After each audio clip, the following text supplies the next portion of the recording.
You're 9 years old, and your worth has already been measured in land. The air in the hall is colder than it should be. It slips through the wool at your wrists and curls around your neck like a warning. The rushes beneath your slippers, lavender and sage, try to mask the deeper rot in the stone. A fire crackles behind you, but it offers no warmth. You're not meant to be comfortable here. You're meant to be seen, not heard. Your name is Eleanor of Aragon, fourth daughter of a noble house drowning in debts it dares not confess. Your father, Don Jaime, Count of Villena, stands with 3 men who smell of fur and iron. They don't look at you directly. They glance at you the way horse traders do, evaluating teeth, posture, obedience. One of them, with pale eyes and a heavy ring, says, "The girl is of good blood, young, yes, but pliable." He doesn't say your name. He doesn't need to. You already understand. The conversation isn't about you, it is you. Before we go any deeper into Eleanor's story, into the marriages arranged without her consent, into the vows spoken in cold chapels, and the crown she would one day wear, you might want to pause and think about how many girls like her were never remembered at all.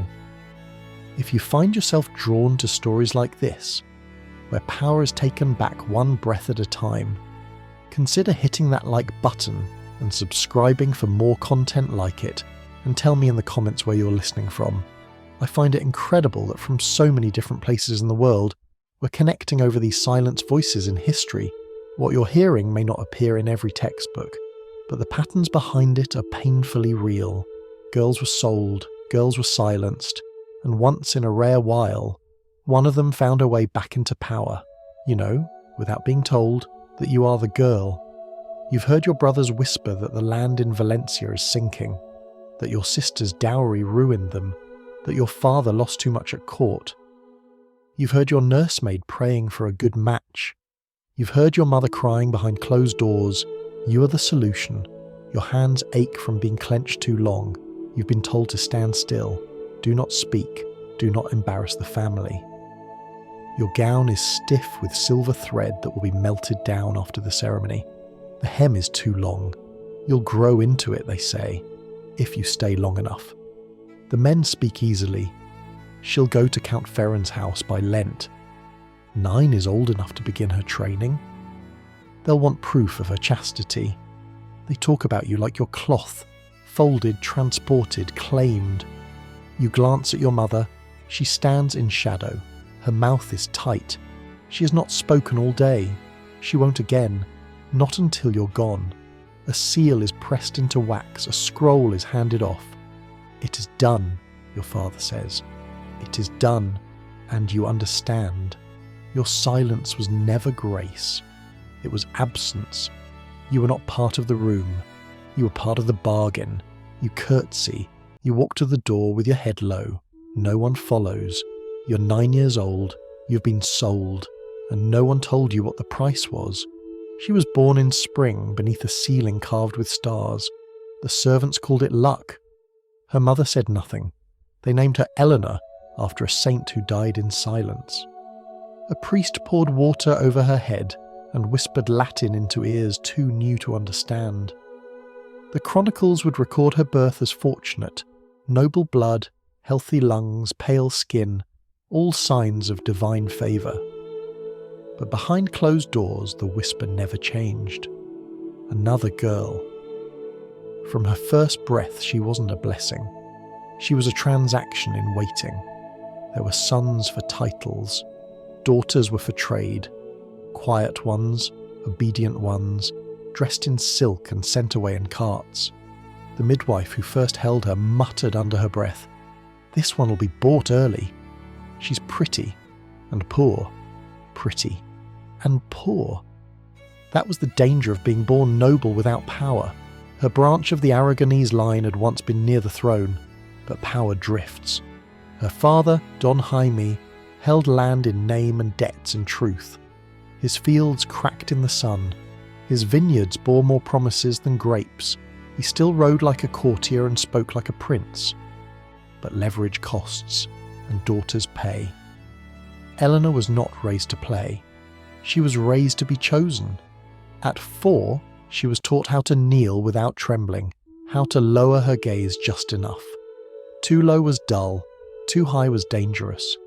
At 5, she learned embroidery, not for beauty, for discipline. Her stitches were to mirror her behaviour, neat, silent, symmetrical. She bled into linen often. When she cried, her governess only whispered, "Queens don't flinch." At 6, she danced, always following, never leading. Every step a rule, every mistake a warning. A clumsy girl loses her value. By 8, the whispers started. Suitors, bargains, men with too much land and too few heirs, a border count, a merchant prince from Valencia, a widower from Naples whose last wife had died in childbirth. No one told Eleanor, but she heard, through shutters, under doors, behind curtains. By 9, it was decided. Count Ferran of Castella, 18 years older, a soldier, not a scholar. More known for his horses than his gentleness, a man who needed land near the court and a child to inherit it. Eleanor had what he needed, not herself, but her blood, her name, her silence. When they told her, there was no ceremony, no explanation. Her father didn't meet her eyes. "You'll go to Castella by Lent," he said.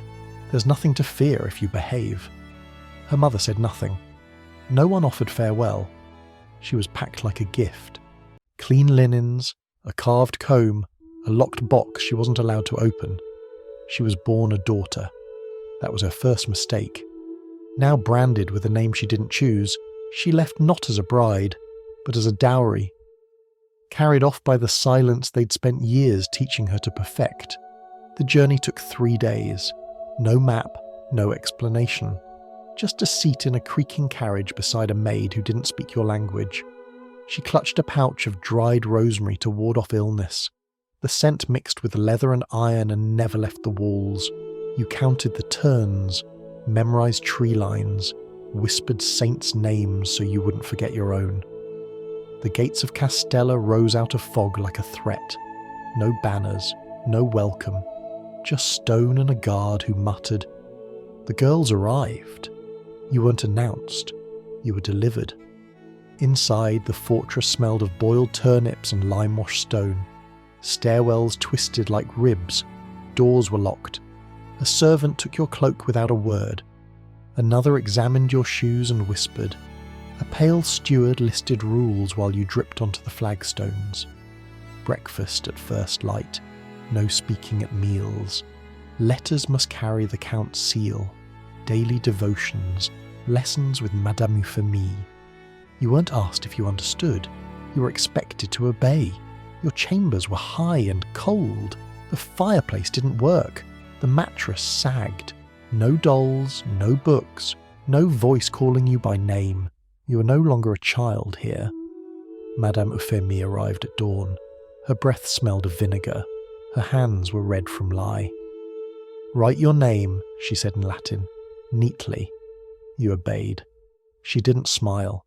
Your days became ritual, etiquette, posture, penmanship, how to hold a goblet without trembling, how to bow just right, how to remain still when strangers mispronounced your name. You learned to silence your thoughts before they reached your tongue.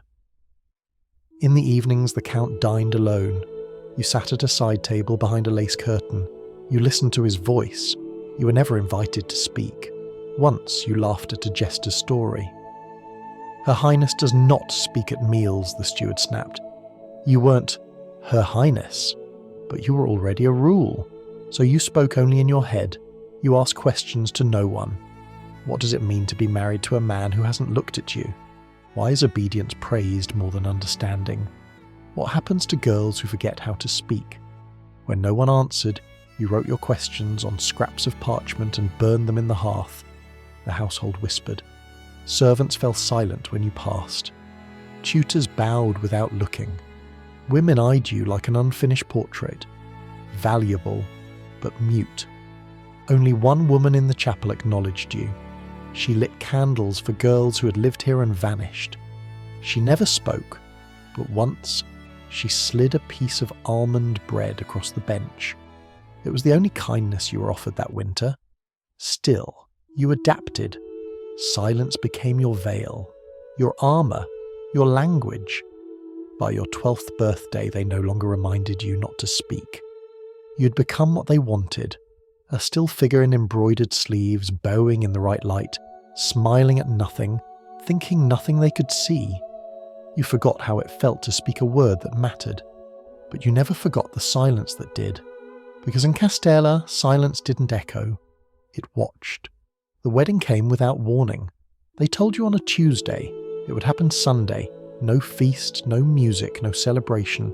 Just a chapel, a priest, and a man you barely recognised. You had lived in his house for nearly 2 years. You had spoken no more than 12 words to him.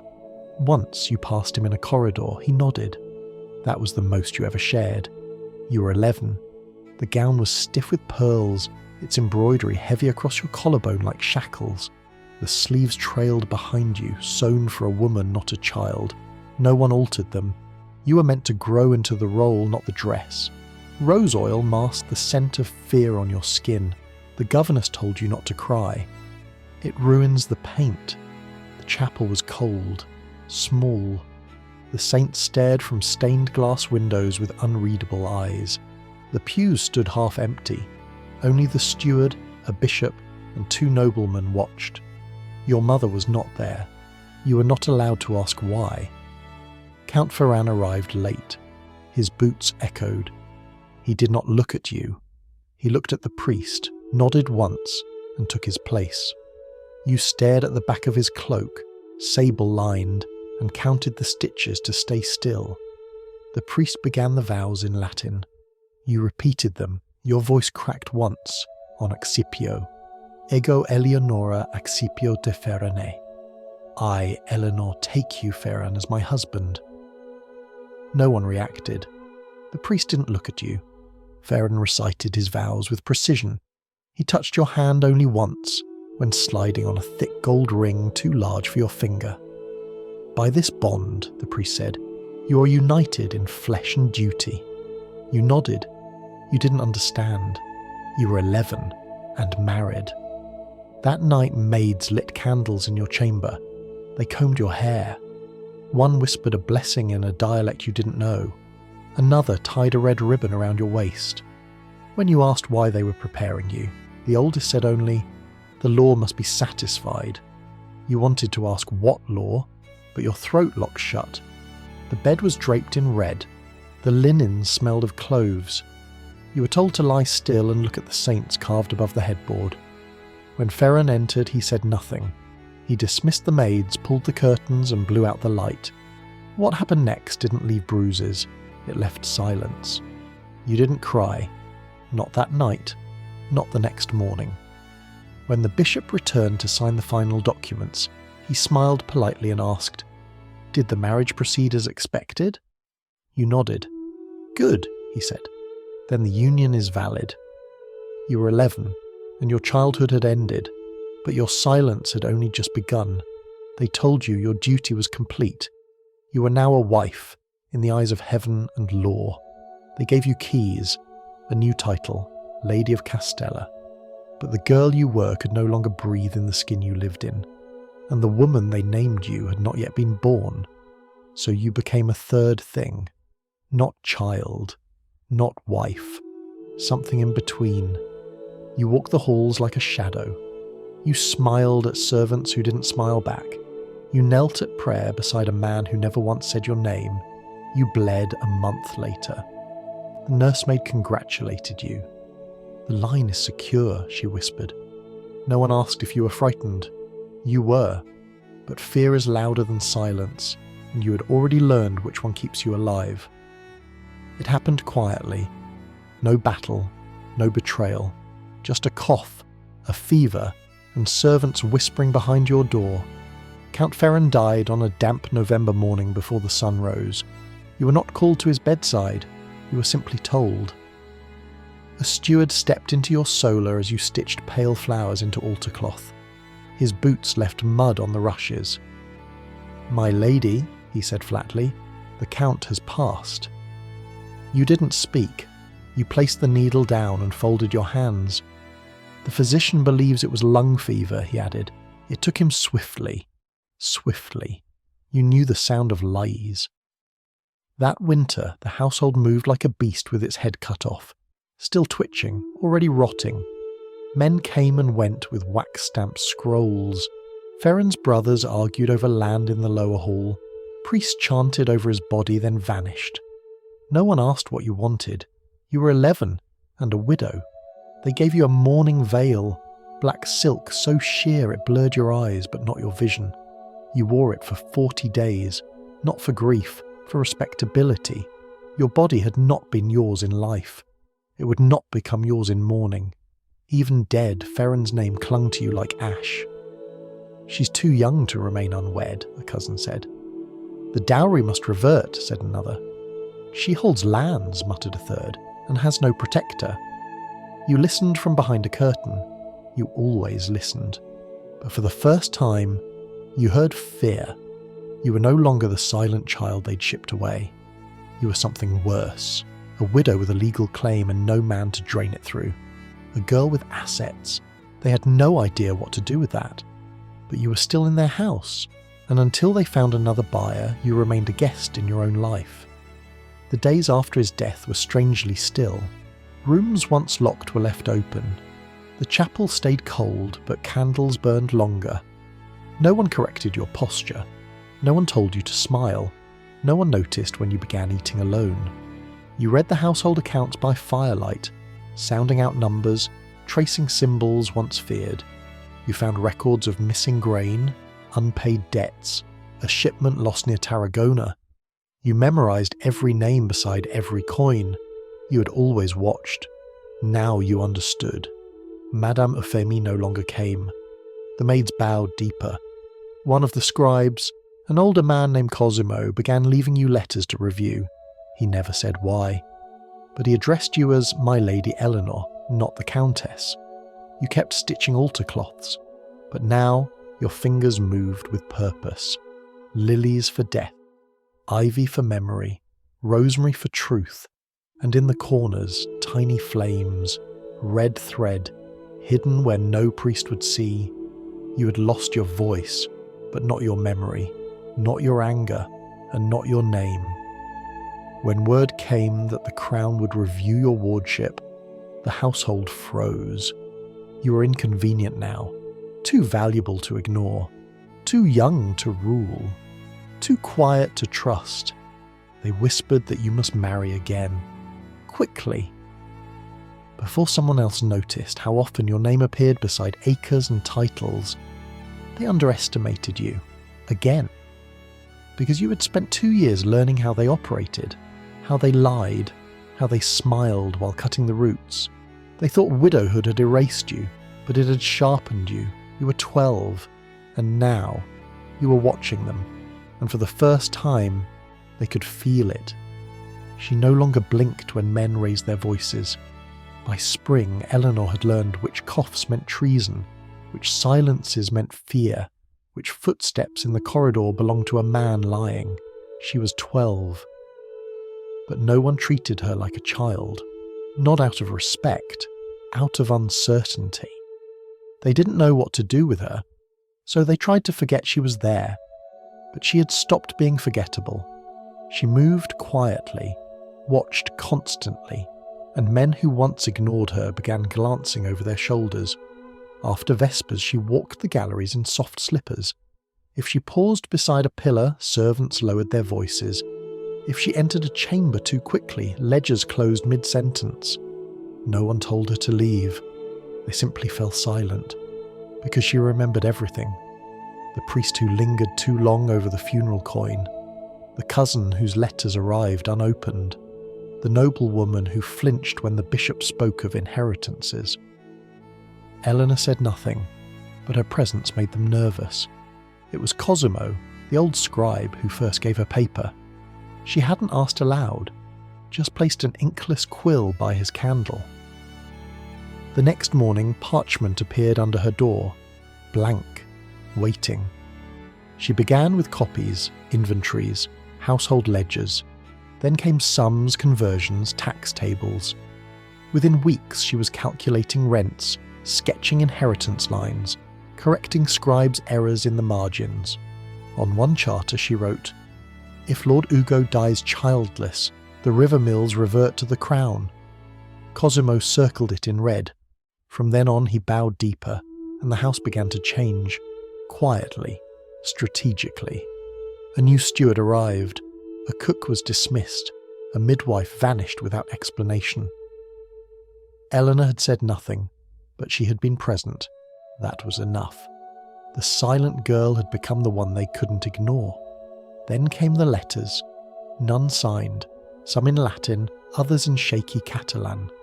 Most asked who she would marry next. She read the first line of each and burned the rest, except one, folded in thirds, no seal. A crown fits better when no one sees you coming. She kept it, tucked beneath her pillow. One evening her maid, Isabetta, brushed her hair with trembling fingers. "My lady," she whispered, "they say you see through stone." Eleanor didn't respond. She didn't have to, because she had learned the truth they never taught her. People don't fear words, they fear being seen. And she had seen everything. How power moved not by decree, but by glances and gifts. How nobles lost favour offering fruit to the wrong priest. How mothers bribed men who traded their daughters like horses. How a chambermaid was dismissed, not for theft, but for overhearing too much. Eleanor saw it all, and stitched it into her silence. Each bowed head, each whispered name, all folded into memory like garments for a journey no one knew she was taking. In the great hall, a tapestry hung above the hearth, hunters spearing a wounded boar. She had always thought the boar was the victim, but now she noticed something else. The women in the background, on horseback, smiling. The men held the weapons, but the women pointed the way. She knew they would marry her again. Of course they would. She was too valuable not to. But this time she would not enter the chapel unarmed. Not with threats, not with tears, with silence sharpened into strategy. She had watched long enough, and now the girl no one heard was the one they feared hearing most.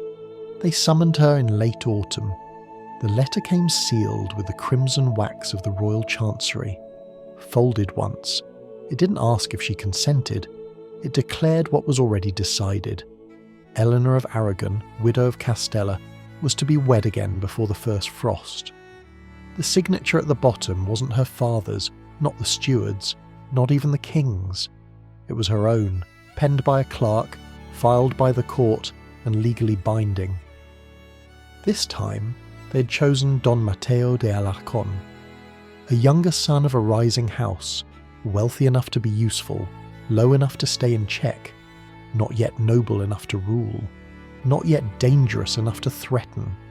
He was a compromise, a placeholder, a man chosen for balance, old enough to command a household, young enough to mould. She was 13. They called it a better match. A more natural pairing, whispered the court, a union of equals. But Eleanor had learned that equality was a lie told to soften obedience, a pleasant myth to keep the powerless from noticing their chains. She met Matteo once before the ceremony, by design. It was in the garden of a convent outside Valencia. Her guardians led her among rose vines and pretended to ask about lace trims, while her future husband strolled 10 paces behind. When she turned, he bowed. She curtsied. Their eyes met for a second. He smiled first. She didn't smile back. The wedding was held in a pale stone chapel beneath a ceiling painted with blue vines and scattered doves. This time the pews were full, courtiers, clerics, noble women veiled in jewels. Their fans flicked open in synchronized judgment. They watched her, measured her, wondered if the silent widow would cry again. She didn't. Her gown was simpler this time, but her posture was not. She stood straight. She held the priest's gaze. When she spoke her vows, her voice was quiet, but steady. Ego Eleonora accipio te Matteum. I, Eleanor, take you, Matteo, as my husband. She didn't stumble. Matteo's hand was warm when he placed the ring. Gentle, not possessive. He did not grip. He did not tremble. She noticed. When the bishop pronounced them joined, she did not bow her head. She turned it just slightly, to look at the women who had once gossiped about her silence. They saw the glance. And this time, they didn't look away in pity. They looked away in caution. That night, the wedding chamber glowed with soft candlelight. No bishop, no attendants, no eyes watching from behind tapestries. Matteo entered and said only one thing. I won't touch you unless you wish it. Then he sat, at a distance, quiet. It was the first time in 4 years a man had given her a choice. She didn't speak, not because she was afraid, but because power, when it chooses to wait, speaks louder than any word. She let the silence stretch, let it bloom thick in the air, long enough to make him shift in his seat. Only then did she nod. In the weeks that followed, he learned quickly. He didn't interrupt when she read. He never questioned how she ran the household with such precision. He allowed her silence when she wanted it, and her words when she chose to speak. The court mistook his restraint for weakness, but Matteo knew better. He was beginning to understand. The girl they had described to him in letters, the fragile widow, the obedient child, did not exist. The woman who now walked beside him had grown beneath their notice. A girl taught to kneel, who had learned instead to wait until others bent first. A girl raised to obey, who had learned to command. A survivor, forged not in battle, but in drawing rooms. A strategist trained by watching men unravel their own schemes. A queen in all but name. And Matteo understood something that the others hadn't yet grasped. They would not rule together. She would rule, and he would survive by not getting in the way. She entered the royal court like a shadow cast at noon, quiet, sharp, unmissable. The summons had come addressed to Matteo, his family's holdings now enmeshed in court politics, a winter assembly in Zaragoza, noble families summoned, treaties rumoured, loyalties shifting, a kingdom testing its seams. But Eleanor understood it for what it truly was, not a court, a board. And the players had already begun to move. They arrived in January. Snow laced the stone steps outside the palace. Soldiers at the gates stamped their boots, breath fogging in the cold. The palace itself smelled of pine smoke, wax and cold ambition.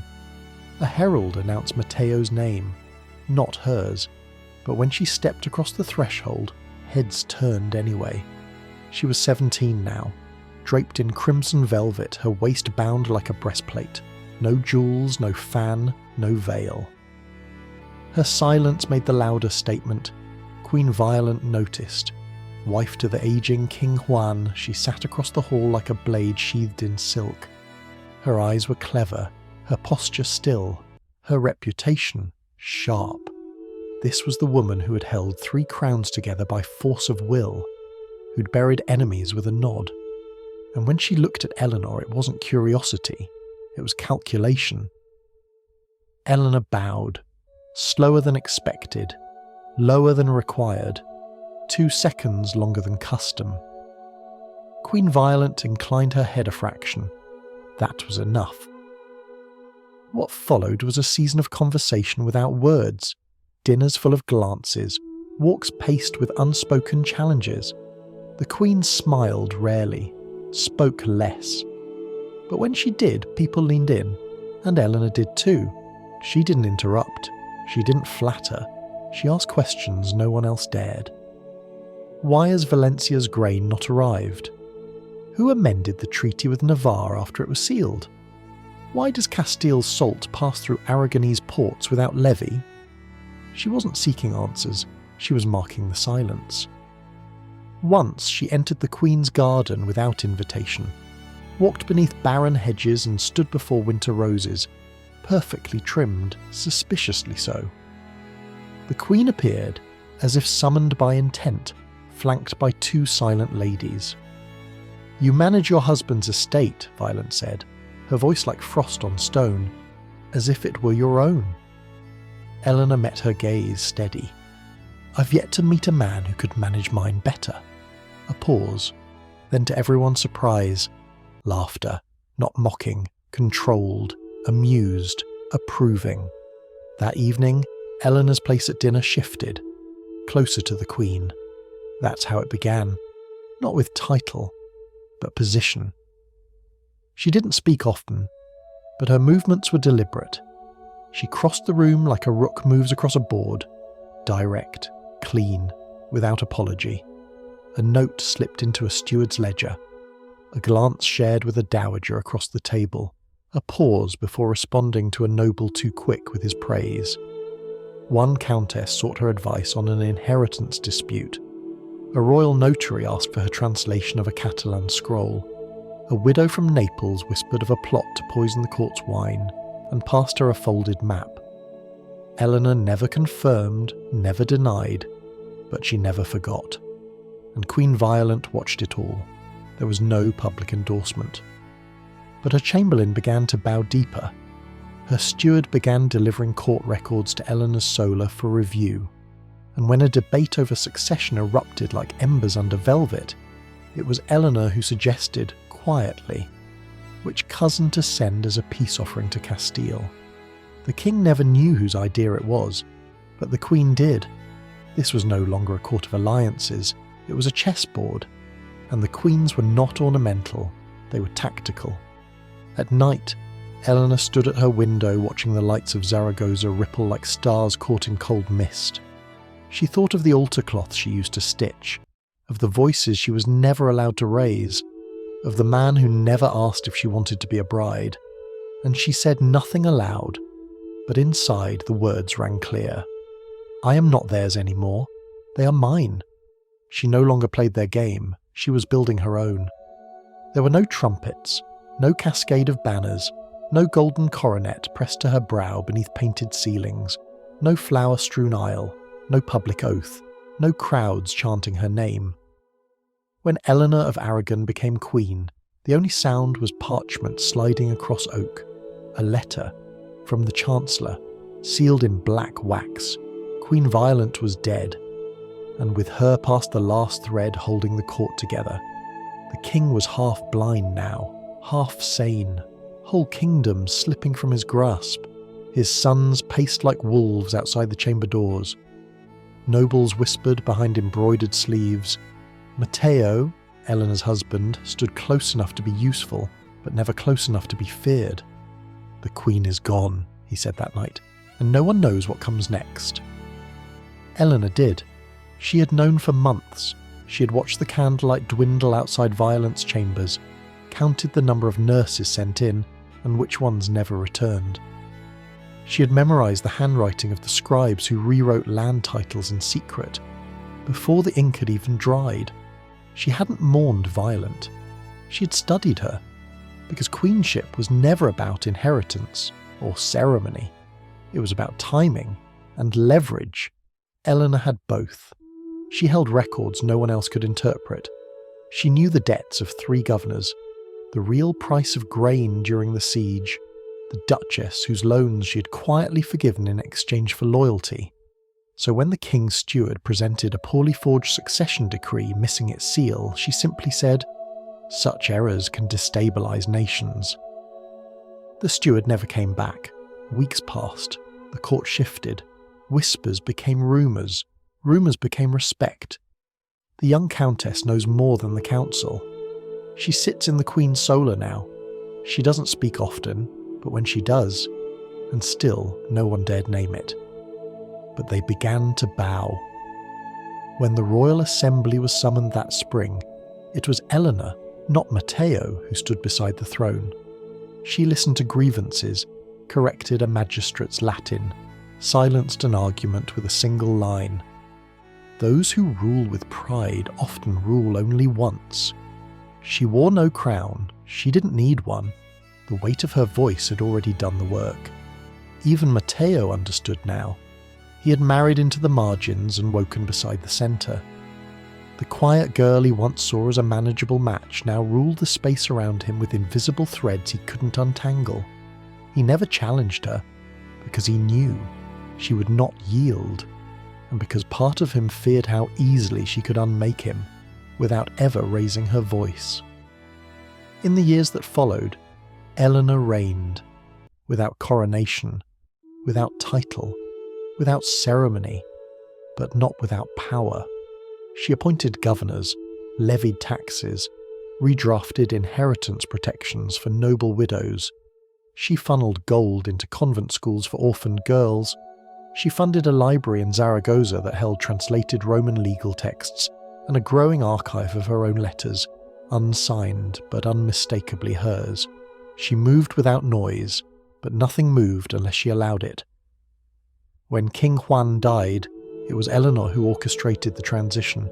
No riots, no bloodshed, no factional collapse, just silence, smooth, surgical.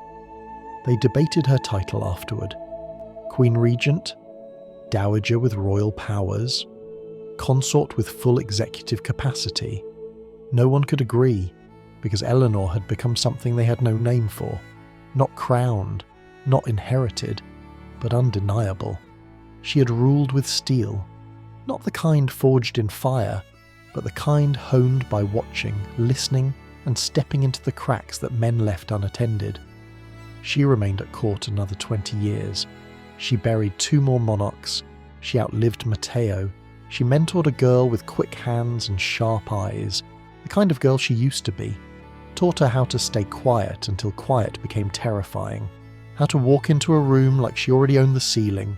How to ask the right question without needing the answer. When Eleanor finally died, she was buried beneath a white stone effigy. No crown on her brow, no sceptre in her hand. Only a book pressed to her chest, and eyes carved permanently open. Because even in death, she was still watching. You stand now in the hall they said you'd never enter. Not as a servant, not as a bride, not as a guest waiting quietly while men make decisions they already promised to ignore you in. You stand here because none of them could stop you. The chamber is wide and cold. Light filters through the high windows in thin bands, touching only what you allow. Where once hung war banners, now hang scrolls, charters, codes, names you restored. The fire behind you burns low. No one dares stoke it without permission. This silence belongs to you. The same silence they mistook for obedience. The same silence they forced into you at 9, sewn into the hem of your wedding gown, poured down your throat at the altar, laid across your chest like a stone in the night. But silence in your hands became weapon. It shaped you. It remembered everything they wanted you to forget. There is no crown on your head. There never was. You never needed it. Crowns are for those who wait to be recognized. Yours was built out of memory, woven from grief, tempered in the space between what was taken and what you refused to surrender. You cross the chamber slowly. Your steps leave no sound, but every movement speaks of a girl sold, a girl silenced, a girl who learned to read men's intentions faster than their words, who sat where they placed her, smiled when required, and built a throne in the shadows they never thought to guard. Now they lower their voices when you pass. Now they call you Lady, Regent, Madre del Reino, Mother of the Realm. But none of those titles weigh more than the name you were born into, the one they tried to erase before it could rise, Eleanor of Aragon. It still fits. The doors behind you are tall, Genoese oak, iron-bound. Once they frightened you. Now they open only when you say so. Because this is your hall now, and nothing enters it. Not wind, nor word, nor war, without your leave. In the window alcove a child sits. She cannot be more than 9. Her legs swing above the floor as she reads with her brow furrowed. Her book is heavy. Her silence, even heavier. She looks up. She doesn't ask, but her eyes speak clearly. Can I become this too? You don't smile, but your hand finds the top of her chair, and you say, "Yes, but first you must watch, then listen, then speak, when you're ready to never be unheard again." She nods. You walk on. At the window the glass glows gold. Below the city murmurs. Streets curl toward the horizon. Towers lean into the sky like questions answered too late. Beyond them lie the borders you redrew, the fields you reclaimed, the alliances you rewrote when men weren't looking. You exhale. They once told you a queen was chosen, appointed by ceremony, crowned by grace, married into meaning. But they were wrong. You were not chosen. You built yourself. You constructed this place stone by stone, law by law, silence by silence, until the hall they kept you from had no voice left in it but yours. You're not the queen they wanted. You're the queen they never saw coming. And now that you've stood in this hall, they will never forget the girl they tried to silence, or the silence that taught them to kneel.